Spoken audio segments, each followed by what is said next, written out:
इन पर देख पा रहे होंगे कार्यालय प्राचार्य शासकीय हाई स्कूल सोनगुड्डा विकास खंड विरसा जिला बालाघाट से यह जो विज्ञापन जो है जारी यहाँ पे हुआ है अतिथि शिक्षकों को लेकर के। यहाँ पे आप देख पा रहे होंगे क्रमांक 857/2024 और दिनांक जो है 24/6/2024 की, यानी कि अभी कल ही यह जारी हुआ है। आगे इसकी यदि बात करें तो आप यहाँ पे देख पा रहे होंगे कि शासकीय हाई स्कूल सोनगुड्डा विकास खंड बिरसा जिला बालाघाट में सत्र 2024-25 हेतु रिक्त पदों के विरुद्ध अतिथि शिक्षकों की यहाँ पे जो है विज्ञापन निकाला गया है। अतः इच्छुक अभ्यर्थियों से आवेदन यहाँ पे आमंत्रित किए जाते हैं। आवेदन दिनांक 24 जून 2024 से 2 जुलाई 2024 तक जो है यहाँ पे मांगेगा, यानी कि 2 जुलाई जो है यहाँ पे लास्ट डेट है और 24 तारीख से यह स्टार्ट हुए। आगे यहाँ देखें तो समस्त दस्तावेजों के साथ आवेदन कार्यालय में समयकालीन समय प्रातः 10 बजे से शाम 5 बजे तक आवेदन स्वीकार किए जाएंगे, यानी कि 5 बजे तक जो है आप आवेदन अपने दे सकते हैं। आगे यदि बात करें कि कौन कौन से विषयों को लेकर के यहाँ पे विज्ञापन जारी 3 विज्ञापन जारी किए गए। पहला विज्ञापन है, अन्य 2 विज्ञापन भी मैं आपको दिखाऊंगा। तो यहाँ पे यदि विषय की बात करें तो आप देख पा रहे होंगे कि अंग्रेजी वर्ग 2 का पद यहाँ पे अंग्रेजी के लिए निकाला गया है, जो कि एक पद है स्नातक अंग्रेजी साहित्य मुख्य विषय, यानी कि यदि आपका अंग्रेजी साहित्य जो इंग्लिश लिटरेचर यदि मुख्य विषय है स्नातक में तो जो है आप यहाँ पे अप्लाई अंग्रेजी के लिए कर सकते हैं। साथ ही व्यवसायिक योग्यता की बात करें तो यहाँ पे बीएड जो है ज़रूरी होगा। साथ में यदि देखें तो विज्ञान वर्ग 2 के लिए दूसरा पद जो निकाला गया है, एक पद है बीएससी है, जो कि विज्ञान विषय से ही होनी चाहिए, बायोलॉजी बॉटनी से, और बीएड जो है यहाँ पे व्यवसायिक योग्यता के रूप में होना चाहिए। साथ ही यदि बात करें प्रयोगशाला सहायक शिक्षक की, तो जो इसकी योग्यता होती है वो आप यहाँ पे देख पा रहे होंगे, ये वर्ग 3 का पद होता है और जो योग्यता है वह है हाई सेकेंडरी परीक्षा 2य श्रेणी में विज्ञान एवं गणित विषय के साथ जो है उत्तीर्ण होनी चाहिए, यानी कि आपका जो मुख्य विषय है वह या तो आपका बायो होना चाहिए या मैथ होना चाहिए। तो आप जो है प्रयोगशाला सहायक शिक्षक अतिथि शिक्षक के रूप में जो है आप कार्य करने के लिए आवेदन कर सकते हैं। अब सबसे बड़ा सवाल आता है कि नियम एवं शर्तें क्या यहाँ पे दी गई हैं। तो यहाँ पे आप देख पा रहे होंगे कि पहले नंबर पे यहाँ पे दिया गया है कि आवेदक का GFMS पोर्टल में पंजीयन के साथ स्कोर कार्ड होना अनिवार्य है। इसके बाद मैं आपको प्रक्रिया बताऊंगा कि अब जैसे आवेदन कहीं पे निकलते हैं तो उसके बाद हम क्या क्या करना होता है, तो उसके बारे में भी हम चर्चा करेंगे। पहले इस पर हम देख लें। दूसरे यहाँ पर पॉइंट पे दिया गया है कि संस्था में पूर्ण निष्ठा एवं समर्पित भाव के साथ समयबद्धता के साथ उपस्थित होकर अध्यापन कराना होगा। आपका आचरण एवं व्यवहार संस्था के अनुकूल ना पाए जाने पर तत्काल सेवाएं समाप्त जो है यहाँ पे की जा सकती हैं। तीसरा पॉइंट देखें तो विषयवार पैनल में सम्मिलित मेरिट अभ्यर्थियों का चयन किया जाएगा। साथ ही यहाँ देखें तो जिस विषय में शिक्षक की प्रतिपूर्ति स्थानांतरण या नवीन नियुक्ति के साथ होती है तो वहाँ पर अतिथि शिक्षक की सेवाएं जो है स्वतः समाप्त कर दी जाती हैं, ये आपको मालूम होगा।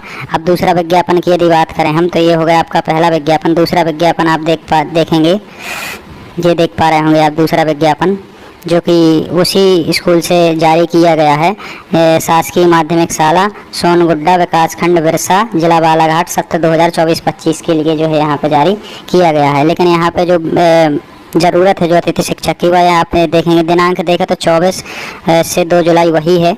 और जो यदि पद की बात करें तो गणित का पद है, अतिथि शिक्षक वर्ग 2 का है, एक रिक्त पद है। और साथ ही यदि योग्यता की बात करें तो बीएससी में जो है गणित से आपकी होनी चाहिए बीएससी, और साथ ही व्यवसायिक योग्यता बीएड या डीएड। अब यहाँ पे आप देख पाएंगे जो पहले विज्ञापन देखा था उसमें बीएड लिखा था, इसमें डीएड लिखा है। तो यदि आप वर्ग 2 के लिए आप अप्लाई कहीं पर भी कर रहे हैं तो आपका जिस विषय से स्नातक है वह विषय जो है आपके स्नातक में होना चाहिए, और साथ ही डीएड हो या बीएड दोनों जो है वर्ग 2 में यहाँ पर मान्य की जाती है। तो यदि आप तीसरे विज्ञापन की बात करें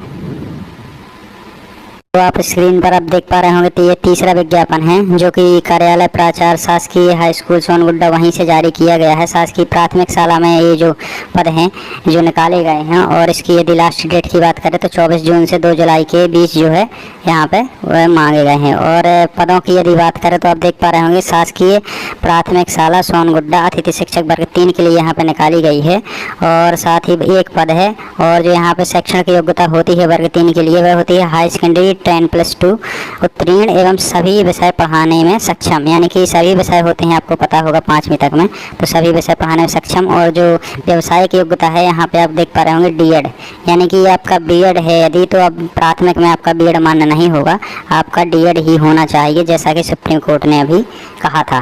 तो आप देखें दूसरा पद जो है तो वो है शासकीय बालक आश्रमशाला सोनगुड्डा जिला अतिथि शिक्षक वर्ग 3 के लिए जो पद निकाला गया है, एक पद यहाँ पे भी है। और यहाँ पे भी जो है शैक्षणिक योग्यता व्यवसायिक योग्यता जो है सेम यहाँ पे निकाली गई थी, यानी कि 2 पद वर्ग 3 के हैं। अब हम बात करते हैं कि यदि कहीं पे इस प्रकार का विज्ञापन जारी होता है तो हमको क्या करना चाहिए, क्या प्रक्रिया होगी, तो ध्यान से सुनना है आप यहाँ से। पहला कार्य जो आपको करना है, जैसे ही आपका जो है विज्ञापन जारी होता है तो आप जो पहला कार्य यहाँ पे करेंगे तो सबसे पहले आप क्या करेंगे, पूरे डॉक्यूमेंट को एक अच्छे से मैं सबसे पहले तो आवेदन फॉर्म डाउनलोड कर लें। अपनी वीडियो में मैं लिंक दे दूंगा, जिस आवेदन फॉर्म को आपको अच्छे से भर लेना है। और उसके पश्चात जो है आपको जो डॉक्यूमेंट आपके हैं, यदि आपने वर्ग 1, 2 या 3 किसी में भी आपने जो है यहाँ पे अप्लाई कर रहे हैं तो आप जो है स्कोर कार्ड को लगाएं। सबसे पहले आवेदन को लगाएं, जो कि मैं अपनी डिस्क्रिप्शन में दे दूंगा, उसको डाउनलोड कर लेना। उसके पश्चात आप स्कोर कार्ड को लगाएं। उसके बाद जो भी आपकी योग्यता जो भी मांगी गई है, जैसे 10वीं हो गई, 12वीं हो गई, और आपका जो है शैक्षणिक योग्यता जैसे स्नातक और D.Ed B.Ed जो भी है, उसको आप अच्छे से एक फॉर्मेट बना के एक फॉर्म बना लें, ठीक है ना। इसके पश्चात जैसे ही आप इस फॉर्म को बना लेंगे तो जहाँ पे भी आपका विज्ञापन निकलता है वहाँ पे आपको सबसे पहले क्या करना है, अप्लाई करना है।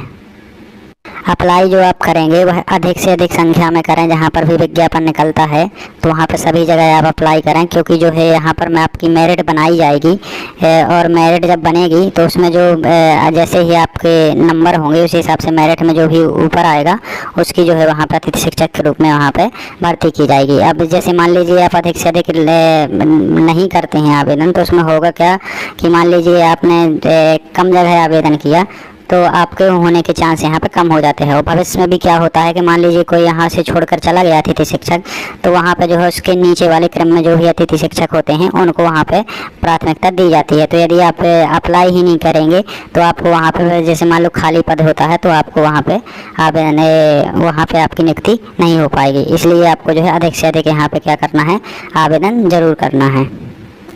इसके अलावा यदि बात करें कि खाली पद कैसे हमको देखना है, तो खाली पद के लिए मैंने अलग से आपको एक वीडियो बना के दी हुई है, वह देख सकते हैं। नहीं तो आप GFMS पोर्टल पर जा करके आसानी से वहां पर जो है खाली पद देख सकते हैं। और कई बार होता क्या है कि खाली पद होते हैं लेकिन पोर्टल अपडेट नहीं होता है। इस कारण से आप जो है ऑफलाइन ही जा करके पता करें, क्योंकि पूरी भर्ती ही अब यहाँ से ऑफलाइन हो गई। आपका पंजीयन होने के पश्चात स्कोर कार्ड बनने के बाद आपको जो है ऑफलाइन ही आपको यहाँ पे आवेदन करना होगा, ऑफलाइन ही आपको पता करना होगा। तो पूरी भर्ती जब ऑफलाइन होगी तो आपको ऑफलाइन ही जो है पूरा कार्य करना है।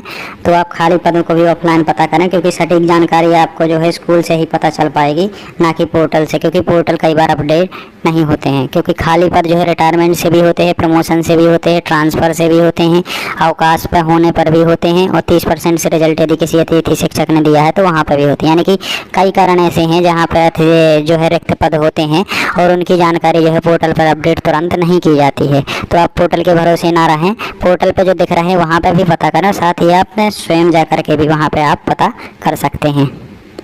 भर्ती नियमों की यदि हम बात करें तो कार्यरत वालों को ही अभी तक जो है DPI से कोई भी यहाँ पे आदेश अभी जारी नहीं किया गया है। जैसे ही DPI से आदेश जारी होगा तो जो है आपको बड़ी संख्या में जो है यहाँ पे विज्ञापन भी नए देखने को मिलेंगे, और साथ ही भर्ती नियम भी जो भी स्पष्ट हैं वो भी कर दिए जाएंगे। जहाँ तक कार्यरत वालों की बात है तो कार्यरत वालों को जो है यहाँ पर फिर से मौका मिलने के चांस हैं कि कार्यरत जहाँ पर होंगे वहाँ पर तो होंगे, लेकिन जो पात्रता परीक्षा पास वाले हैं उनकी यदि हम बात करते हैं तो पात्रता परीक्षा वालों को भी इस बार जहाँ तक मौका मिल सकता है, क्योंकि आपने देखा होगा कि लगातार पात्रता परीक्षा पास की जानकारी फीड कराई जा रही है। और जब जानकारी फीड कराई जा रही है तो कहीं ना कहीं जो है DPI के भी दिमाग में भी कुछ चल रहा होगा वहाँ पे अधिकारियों के, कि जो है पात्रता परीक्षा वालों को यहाँ पे लाभ दिया जाए ताकि अच्छे से अच्छे शिक्षक जो है यहाँ पे मिल सकें। तो पात्रता परीक्षा पास वाले भी निराश ना हो। कार्यरत वालों का तो मैं बता ही दिया है कि उनको तो जहाँ तक यथावत ही रखा जाएगा। तो इस प्रकार से जो है जैसे ही DPI से आदेश आएंगे वह मैं आपको जैसे ही आएंगे हम वीडियो बनाकर आप तक ज़रूर पहुँचाएंगे।